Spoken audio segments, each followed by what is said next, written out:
time to work through another passage, this time the first passage of Test 2.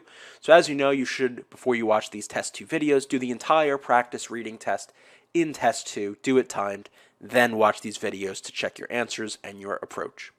So let's go ahead. This passage is from Charlotte Bront, the professor, originally published in 1857. Okay. So let's see. First question, what choice best summarizes the passage? Skip. 2. The main purpose of the opening sentence of the passage is to what? So let's go ahead and read not just the opening sentence. We're going to need more context. Since this paragraph is pretty long, typically I'd like to read the whole first paragraph. This one's a bit long. I'm going to suggest reading just half of the paragraph, and hopefully that'll be enough to answer. If not, we just keep reading. But most of the time, reading only half of it should be enough if you have a long paragraph like this. So, main purpose of the opening sentence. Actually, I'm just going to bracket it. No man likes to acknowledge that he has made a mistake in the choice of his profession, and every man worthy of the name will row long against wind and tide before he allows himself to cry out, I am baffled, and submits to be floated passively back to land. From the first week of my residence in X, I felt my occupation irksome. The thing itself, the work of copying and translating business letters, was a dry and tedious task enough, but had that been all, I should long have borne with the nuisance. I am not of an impatient nature, and influenced by that double desire of getting my living and justifying to myself and others the resolution I had taken to become a tradesman, I should have endured in silence the rust and cramp of my best faculties. I should not have whispered, even inwardly, that I longed for liberty. I should have pent in every sigh by which my heart might have ventured to intimate its distress under the closeness, smoke, monotony, and joyless tumult of Big Ben close, and its panting desire for freer and fresher scenes. Okay, let's stop there. Clearly, this passage is from, we saw before, 1857, so very long, wordy sentences. I mean, this whole middle part was just one long sentence. In any event, what's the main purpose of the opening sentence? Well, we can see in this discussion the author or the narrator is talking about how they don't like their job, and the first sentence says, no man likes to acknowledge that he has made a mistake in the choice of his profession. So basically saying, no person likes to acknowledge that, oh, I picked the wrong job. They like to struggle with it until finally they kind of resolve themselves to, okay, I made the wrong decision. And clearly this is coming up because this narrator hates his job. So it's something about making an acknowledgement of some mistake, something like that. Establish the narrator's perspective on a controversy. It's not clear at all that there's any kind of controversy here, so we'll get rid of choice A. Provide context useful in understanding the narrator's emotional state. Seems pretty good, right? Some context gives us an idea of what the narrator is feeling about his job and about the choice he made. So that's pretty good. And we get some context, right, about choosing your profession and how men, generally speaking, might feel about picking the wrong one. That seems all right. Offer a symbolic representation of Edward Crimsworth's plight. Now, this one, we don't know who Edward Crimsworth is yet.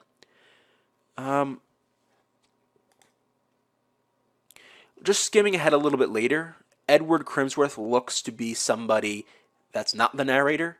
So I'm not super confident that C is the answer. If you want, you can come back to this later. So maybe I'll put a star next to this just to verify. But to my mind, this is not about Edward Crimsworth. This is about the narrator. Contrast the narrator's good intentions with his malicious conduct. He is not being malicious himself, specifically. So we can get rid of D. We'll go with B. During the course of the first paragraph, the narrator's focus shifts from. Okay, so let's continue reading and see where the shift comes from. I should have set up the image of duty, the fetish of perseverance, in my small bedroom at Mrs. King's lodgings, and they too should have been my household gods, from which my darling, my cherished in secret, imagination, the tender and the mighty, should never, either by softness or strength, have severed me.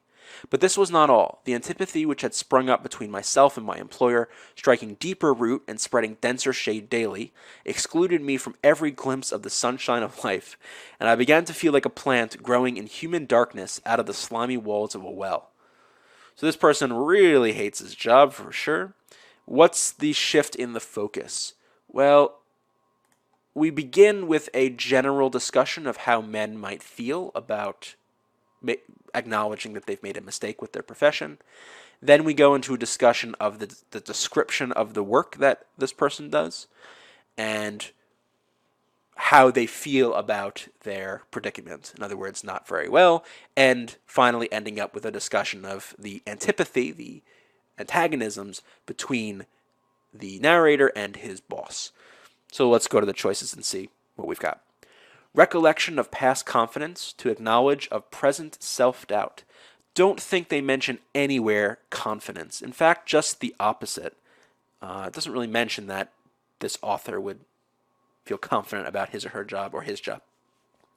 Reflection on his expectations of life as a tradesman to his desire for another job. So do we have reflections on his expectations of life as a tradesman?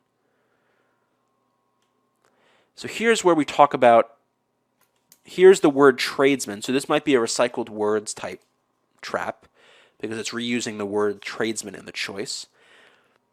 Doesn't say anything about, well, here's the talk about being a tradesman, but it doesn't say anything about his expectations of life as a tradesman. This fits pretty well, desire for another job, but expectations of life doesn't fit very well, so I'm going to get rid of B. Generalization about job dissatisfaction to the specifics of his own situation. That seems pretty good. Here's the generalization about job dissatisfaction, and then here's the specifics about his own situation. Yeah, this looks good. Evaluation of factors making him unhappy to identification of alternatives. So this part might fit, but it doesn't go through alternatives. So I can get rid of D, and I'll go with C. Okay, number 4, the references to shade and darkness at the end of the first paragraph mainly have which effect? So here's the discussion of shade and darkness. My approaching root and spreading denser shade daily excluded me from every glimpse of the sunshine of life, and I began to feel like a plant growing in humid darkness out of the slimy walls of a well. So it's just showing how, we'll say, depressed and how discouraged the narrator feels about his situation. They evoke the narrator's sense of dismay. Yeah, evoke means to bring out, and dismay is basically like discouragement, so that works perfectly. They reflect the narrator's sinister thoughts. No, he's not plotting to do anything malicious or malevolent, so we can get rid of B.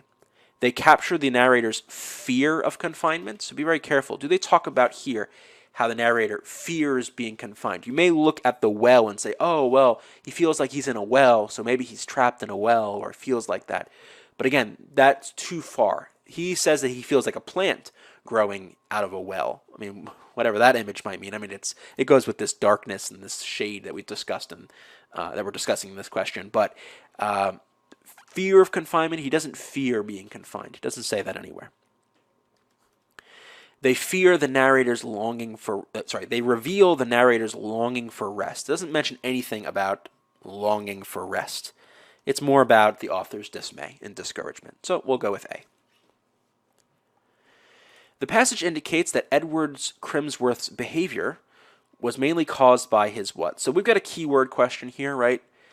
Edward Crimsworth. We saw him in the next paragraph. So we're going to skip this one and hopefully we will be able to answer this later. The passage indicates that when the narrator began working for Edward Crimsworth, he viewed Crimsworth as, again, we'll come back to that later. This is actually a two-part question.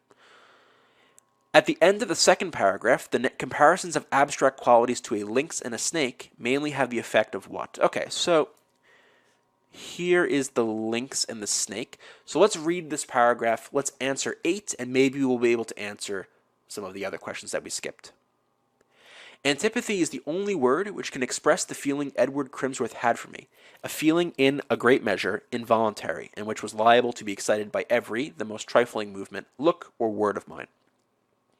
My southern accent annoyed him, the degree of education evinced in my language irritated him, my punctuality, industry, and accuracy fixed his dislike, and gave it the high flavor and poignant relish of envy. He feared that I, too, should one day make a successful tradesman. Had I been in anything inferior to him, he would not have hated me so thoroughly. But I knew all that he knew, and, what was worse, he suspected that I kept the padlock of silence on mental wealth in which he was no sharer. If he could have once placed me in a ridiculous or mortifying position, he would have forgiven me much. But I was guarded by three faculties: caution, tact, and observation. And prowling, as was Edward's malignity, it could never baffle the lynx eyes of these my natural sentinels. Day by day did his malice watch my tact, hoping it would sleep, and prepared to steal snake-like on its slumber. But tact, if it be genuine, never sleeps. So, what the question's asking, what do the comparisons have the effect of? So maybe a little bit hard to come up with their own answer here. They're making the lynx eyes is to discuss the how his natural sentinels, in other words, caution, tact, and observation, are always looking out for him so that his boss, Edward, can't get him on something, right? Right? As prying as was Edward's malignity, it could never baffle the lynx eyes of these my natural sentinels. In other words, he could never get past the three faculties that guarded me, that protected me from making a mistake or having him, one-up me in some way. Snake-like is describing the behavior of Edward, right? Edward is going to steal snake-like on its slumber. In other words, kind of sneakily, in a sinister way. So both of these are talking about or highlighting certain aspects of these characters' character, we'll say. Contrasting two hypothetical courses of action. There is kind of a contrast here, but this first part in particular is not really a course of action, right? It's describing the quality or the character of these faculties of the narrator. It's not really a course of action. So this is a problem. We'll get rid of A. Conveying the ferocity of a resolution. So a resolution is like a decision about something. Is there any kind of ferocious decision? Again, be careful. Ferocity, they're trying to make you think, oh, snakes and lynxes, those are ferocious animals. But that doesn't really fit one bit with what we've discussed. Suggesting the likelihood of an altercation. So there is a sense in which there's an altercation trying to bubble up here, but it's not talking specifically about the likelihood of them. And this language, the lynx and the snake language, doesn't talk about the likelihood. Illustrating the nature of an adversarial relationship. Yeah, I mean, the two characters are adversarial, right? The lynx eyes of his natural sentinels are in some sense going against the snake-like actions of Edward. So this looks pretty good. I mean, this captures, generally speaking, what's going on in this passage. The lynx versus the snake, Edward versus the narrator. So D looks pretty good, so I think I'm going to go with D. Going back to these, the passage indicates that Edward Crimsworth's behavior was mainly caused by his, basically, jealousy, if you recall, right? Flavor and poignant relish of envy. He feared that I too should one day make a successful tradesman. So, impatience with the narrator's high spirits. I don't think they said anything about high spirits being the issue. Scorn of the narrator's humble background. No, not humble. Be very, very careful. He has got scorn of the narrator's background. Here's a half right, all wrong answer, right? This all works. Scorn of the narrator's background because he doesn't like his education, but not his humble background. Indignation at the narrator's rash actions, just the opposite. The narrator says that he's cautious. Jealousy of the narrator's apparent superiority, yeah, right? He thought that the narrator was better at him in everything, so he was jealous of him. So we'll go with D. How about 6? Passage indicates that when the narrator began working for Edward Crimsworth, he viewed Crimsworth as what? Let's see.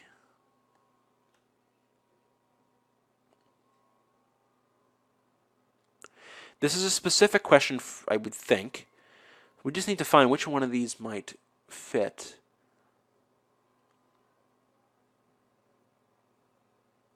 Let's hold off on this. Maybe it's in the last paragraph. Let's continue. The passage indicates that after a long day of work, the narrator sometimes found his living quarters to be what? So let's finish the paragraph and we'll try to do 9. I had received my first quarter's wages and was returning to my lodgings, possessed heart and soul with the pleasant feeling that the master who had paid me grudged every penny of that hard-earned pittance. I had long ceased to regard Mr. Crimsworth as my brother. He was a hard, grinding master. He wished to be an inexorable tyrant. That was all. This is interesting for number 6. So we'll come back to this. Thoughts not varied but strong occupied my mind. 2 voices spoke within me. Again and again they uttered the same monotonous phrases. One said, "William, your life is intolerable." The other, "What can you do to alter it?" I walked fast, for it was a cold, frosty night in January. As I approached my lodgings, I turned from a general view of my affairs to the particular speculation as to whether my fire would be out. Looking towards the window of my sitting room, I saw no cheering red gleam. So, how does the author find his living quarters, or at least sometimes? Well, since he's looking into his window and he sees no fire, and therefore he sees no cheering red gleam, in other words, the fire would be welcoming to him at this point since it's so cold out, he would probably not be a super big fan of his lodgings, right? Because the fire is out, not very cheerful, not very inviting. So something negative. Treacherous. This is quite a strong answer, right? He's not saying that it's dangerous or treacherous in some way, just that it's not inviting. So, extreme, negative, but not right. Dreary. Yeah, right? So if it doesn't have that cheering red gleam, it might be dreary. It would be not very welcoming or inviting. Predictable. Nothing in here says predictable. Intolerable. Careful, you might be stuck between B and D on this one, but now think of your traps. This is a perfect example of an extreme too strong choice. Intolerable means that he can't tolerate it at all, that it's so terrible that he doesn't want to deal with it. That's super strong. Nothing in the passage indicates that the lodgings are intolerable, just that, they're not super welcoming, not super cozy. So we're going to go with B. Going back to 6, notice this portion. I had long ceased to regard Mr. Crimsworth as my brother, implying that at first he thought that Mr. Crimsworth would be, a friend or a brother or someone to look up to in some way. So that's not true anymore, but that's when he began working for Crimsworth. He probably thought that. So a harmless rival, nope, that doesn't fit here. Sympathetic ally, looks good. Perceptive judge, nope. Demanding mentor, be very careful. He does end up being demanding, but that's not how he first sees him, right? Mentor, maybe, but demanding doesn't quite fit. Demanding is how he eventually becomes. It's more a sympathetic ally, right? I see him as my brother. That's the key phrase right here. So we'll go with B for 6. Which choice provides the best evidence for the answer to the previous question? Well, we got it. It's in 61 to 64. Or 61 to 62, I guess. That would be D. We'll just double check these quick. 28 to 31. Just talks about how much his job's terrible. So no. 38 to 40. Talks about why the boss didn't like the narrator. 54 to 56. Nope, doesn't say anything about how the narrator first thought of Crimsworth. So we'll go with D. 10, could have done 10 right after 9. So this one is about the dreary thing. This was basically at the end of the passage, basically the last few lines. So 70 to 74. Or 68 to 74, it looks good. So I like D. We'll just double check. 17 to 21. Doesn't say anything about his lodgings. This is about his work, I believe. Yeah.